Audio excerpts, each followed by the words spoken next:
하루는 유경호 목사님이 저에게 밥을 먹으러 나가자고 제안하셨습니다. 유경호 목사님과 제가 밥을 먹으면 계산은 누가 해야 할까요? 네, 저보다 연장자이시고 또 먼저 먹자고 제안한 유경호 목사님이 책임지고 계산을 하는 것이 한국인의 정서입니다. 그래서 저는 당연히 지갑을 두고 따라갔고 그날은 배불리 먹을 수 있었습니다.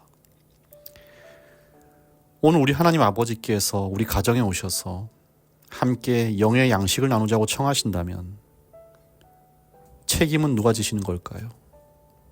네, 당연히 하나님이 책임지십니다. 우리에게 함께 하자고 청하시는 그분의 말씀 속에는 그분이 책임지시고 마땅한 도움을 주시고 끝까지 함께 하신다는 약속이 숨겨져 있습니다. 우리는 그런 하나님의 속뜻을 바라보아야 할 것입니다. 에스겔 22장에 보면 은혜의 비유가 기록되어 있습니다. 20절부터 22절을 읽어드리겠습니다. 사람이 은이나 놋이나 철이나 납이나 상납이나 모아서 풀무 속에 넣고 불을 불어 녹이는 것 같이 내가 노와 분으로 너희를 모아 거기 두고 녹일지라. 내가 너희를 모으고 내 분노의 불을 너희에게 본즉 너희가 그 가운데서 녹되 은이 풀무 가운데서 녹는 것 같이 너희가 그 가운데서 녹으리니 나 여호와가 분노를 너희 위에 쏟은 줄을 너희가 알리라. 하나님이 세우신 나라는 원래 정결한 나라였습니다. 구별된 나라였습니다. 그곳에는 어떤 죄의 찌끼들도 결코 들어올 수가 없습니다. 이 나라는 세상의 구원을 위하여 세워진 하나님의 나라였습니다. 그리고 이 나라 백성들은 율법의 원칙 아래에서 하나님의 편에 바로 서 있어야 했습니다. 참으로 슬프게도 이 나라는 더 이상 빛이 나지 않는 나라로 바뀌게 됩니다. 은에 덕지덕지 낀 찌끼처럼, 찌꺼기들처럼 죄가 덕지덕지 끼고 죄로 뒤덮여버린, 처음의 정결함을 잃어버린 타락한 나라로 전락하고 만 것입니다. 그러나 우리 하나님이 오늘 그들에게 선언하십니다. 내가 너희를 녹일지라. 하나님이 책임지시는 것입니다. 자신이 세운 나라, 거룩했던 그 나라를 다시 되돌리기 위해서 녹이시는 것입니다. 영혼에 낀 죄의 찌끼를 완전히 녹이시고 본래의 빛나는 모습으로 다시 빛나기 위해서 뜨거운 풀무불에 던지시는 것입니다. 사랑하는 성도 여러분, 하나님이 녹이십니다. 누구를요? 저와 여러분을. 무엇을요? 우리 영혼에 낀 찌끼들을. 우리 스스로는 결코 자신을 깨끗하게 할 수 없습니다.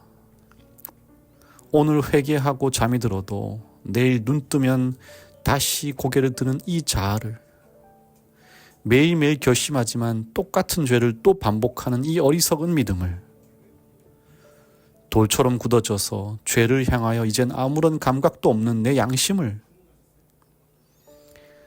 주님을 사랑한다고 말하면서 남은 사랑하지 못하는 말뿐인 이 신앙을, 그 모든 것을 우리 주님의 불로 녹이시고 또 녹이시는 것입니다. 15절입니다. 내가 너를 열국 중에 흩으며 각 나라에 해치고 너의 더러운 것을 내 가운데서 멸하리라. 우리 주님이 원하시는 것은 우리의 더러운 것을 멸하시는 것입니다. 더러운 몸, 우리를 녹이시는 것이 아니라 우리의 더러운 것을 멸하시는 것입니다. 죄 지은 사람을 멸망시키시는 것이 아니라 그 안에 죄를 멸망시키는 것입니다. 죄는 미워하시지만 죄인을 사랑하시는 주님께서 그들을 깨끗게 하시기 위하여 그 속에 죄를 멸하시는 것입니다. 그래서 죄인이 회개하고 주님 앞에 나오기만 한다면 그들을 받으실 것이었습니다. 저와 여러분이 이스라엘을 향하여 저주를 말하시고 그들을 전쟁 가운데 내버려 두시고 나라를 잃게 만드시고 포로로 잡혀가게 내버려 두시는 심판의 하나님을 통해서 진정으로 바라보아야 할 것이 있습니다. 바로 사랑이신 그분의 품성입니다. 사랑하는 성도 여러분, 혹 우리 중에 인생의 풀무불에서 고통받고 계신 분이 계십니까? 그래서 매일 밤 하나님께 울부짖고 원망하고 애통하시는 분이 계시다면 그 고통 너머에 나를 연단하시고 깨끗게 하시는 하나님의 속마음을 바라보시는 저와 여러분 되시기를 간절히 바랍니다. 그것을 우리는 소망이라고 부릅니다. 요한계시록 3장 19절에 있는 이런 말씀이 있습니다. 무릇 내가 사랑하는 자를 책망하여 징계하노니 그러므로 내가 열심을 내라 회개하라. 하나님은 사랑하시는 자를 책망하고 징계하십니다. 왜요? 사랑하니까요. 그럼 우리가 어떻게 되겠습니까? 열심을 내서 회개해야 하는 것입니다. 복음성가 중에 금을 만드는 시간이라는 제목의 노래가 있습니다. 가사를 읽어드리겠습니다. 하나님이 우리에게 고난의 시간을 보내게 하신 이유는 뭘까? 믿음의 확실함이 불로 연단할 금보다 더 귀한 걸 알게 하시기 위해서. 고난은 금을 만드는 시간, 정금으로 빚어질 믿음의 세계, 세상의 어떠한 두려움 속에도 오직 하나님의 뜻을 발견하는 것. 여러분, 때때로 우리 하나님은 나에게 금을 만드는 시간을 허락하십니다. 잊지 마시기 바랍니다. 이 시간은 하나님이 나를 책임지신다는 사실을 잊지 않는 것. 그리고 이 시간 동안에 나의 죄가 녹고 주님 앞에 정결한 자로 다시 서게 된다는 것. 오늘도 우리 하나님으로 인하여 감사하는 하루 보내시기를 바랍니다. 은혜로운 하나님, 오늘 우리에게 금을 만드는 시간을 허락해 주심에 감사와 찬송을 돌리는 믿음을 허락하여 주시옵소서. 주님이 나를 연단하실 때 기꺼이 주님의 뜨거운 풀무불에 나를 들이도록 온전한 순종과 겸손을 허락하여 주시옵소서. 주님, 오늘 배서한 어린이를 위해 기도합니다. 우리 서한이를 위한 주님의 계획이 있음을 압니다. 사람의 생각보다 크고 넓은 주님의 뜻이 있음을 믿습니다.